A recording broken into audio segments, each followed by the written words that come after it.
morning, viewers. Welcome to my brief devotion titled Fresh Bread.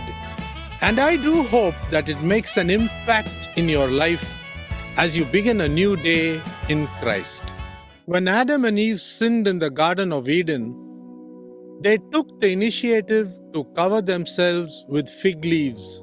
But this covering could not truly cover the expiation or the remission of sins.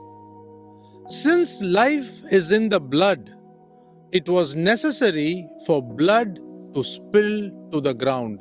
This is why we read in Hebrews chapter 9 verse 22 that without the shedding of blood, there is no forgiveness of sins.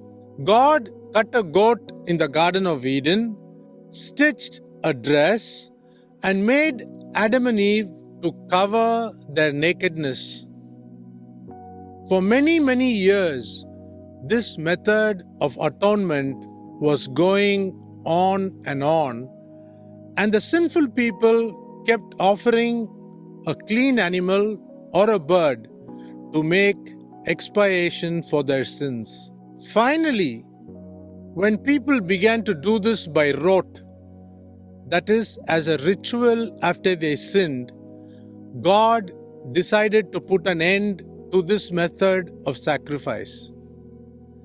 Jesus Christ, the only begotten Son of God, has appeared on earth as the son of Adam to make the atonement once and for all.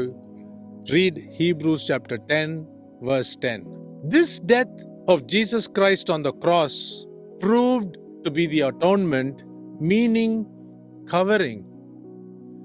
Jesus Christ did this almost 4,000 years after the original sin of man. The next 2,000 years have been declared as the age of the church or the age of the Holy Spirit.